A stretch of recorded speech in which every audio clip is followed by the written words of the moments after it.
فظلام ثم نور وحياة من بعد هون.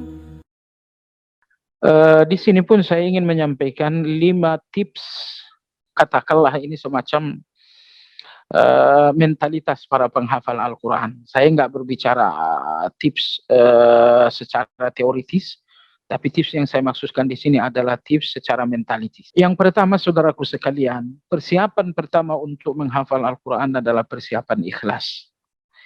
Dengan ikhlas, kita melibatkan Allah dalam segala urusan. Ketika saya akan menikah, saya menikah ikhlas karena Allah. Dengan ikhlas itulah saya mengundang Allah terlibat dalam kehidupan rumah tangga saya. Ketika Allah terlibat dalam kehidupan rumah tangga saya, maka setiap kesulitannya akan selesai oleh Allah Subhanahu wa taala. Segala persoalannya akan menemukan solusi bersama dengan Allah Subhanahu wa taala. Kemudian yang kedua, ketika Anda akan memulai hafalan Al-Quran, Anda telah memastikan bahwa di dalam darah dan daging terdapat ikhlas. Maka langkah yang kedua, saudaraku sekalian, peganglah mushaf, ucapkan istighfar berkali-kali. Tidak ada yang menyulitkan Anda untuk menghafalkan kalamullah kecuali karena tumpukan-tumpukan dosa. Imam Syafi'i rahimahullah ta'ala mengatakan, wa'alam annal ilma nurun wa nurullah la yuhda li'asi. Demikian pesan Imam Waqi' kepada murid beliau Imam Syafi'i, bahwa ilmu dengan segala bentuknya, termasuk hafalan, bahwa ilmu dengan segala bentuknya seperti hafalan adalah cahaya Allah, dan cahaya Allah itu akan padam dengan maksiat. Maka begitu Anda dengar, Anda ambilkan mushaf, istighfarlah dengan sekedap jiwa, istighfarlah dengan penuh kesadaran. Minta Allah ampuni segala kesalahan Anda. Minta agar dosa-dosa itu tidak menjadi kendala untuk kesulitan bagi Anda menghafal Al-Quran. Maka mintalah ampunan kepada Allah Azza wa Jalla. Itu yang kedua. Lalu kemudian yang ketiga, setelah Anda beristighfar, jangan langsung menghafal Al-Quran. Diamlah beberapa saat. Katakanlah berdiamlah 1 menit. Untuk Anda berada dalam satu ibadah yang sangat agung. Apa itu? Lihat Al-Quran dan katakan kepada diri Anda, hadza kalamullah. Ini adalah ucapan-ucapan Allah. Ini adalah kalimat-kalimat Allah. Huruf-huruf Al-Quran ini adalah huruf-huruf yang datang dari ucapan Allah Azza wa Jalla.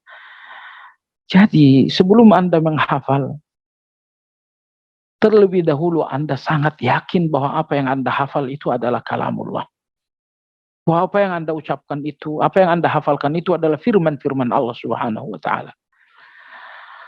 Bahwa Anda menyadari, bahwa Anda meyakini bahwa Al-Quran kalamullah ini adalah ibadah yang sangat agung.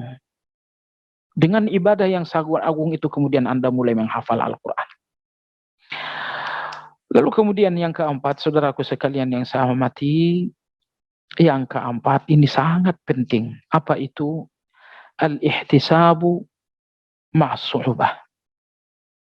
Ingatlah janji-janji Allah di setiap kesulitan.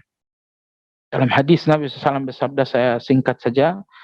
Dalam hadis Nabi SAW bersabda, tidaklah seorang mukmin mengalami letih, mengalami sakit, mengalami gelisah, mengalami sedih, ataupun disakiti orang, atau tertusuk duri. Ini ada 6. Tidaklah seorang mukmin itu mengalami letih, mengalami sakit, mengalami gelisah dengan masa yang akan datang, mengalami sedih dengan masa yang telah berlalu, atau dia disakiti orang lain, atau tertusuk duri yang kecil. Nabi bersabda, illa kaffarallahu biha khatayahu.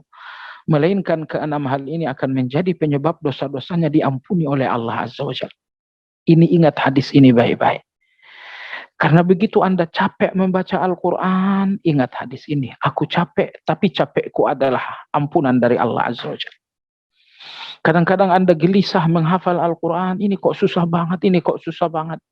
Ingat hadis ini baik-baik. Gelisah Anda menghafal Al-Quran adalah ampunan dari Allah Azza wa Jalla. Jadi kalau Anda melihat gelisah Anda dalam menghafal Al-Quran adalah ampunan, letih Anda menghafal Al-Quran adalah ampunan.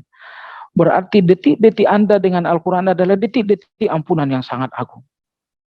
Lalu kemudian yang kelima, bagi orang-orang dan bagi Anda, bagi kita semua yang akan memulai hafalan Al-Quran, yang kelima adalah al-isti'anah.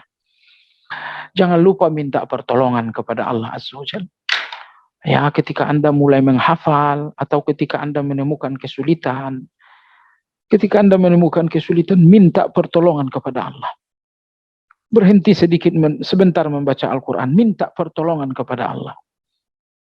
Caranya bisa dengan cara berdoa, bisa dengan cara berzikir.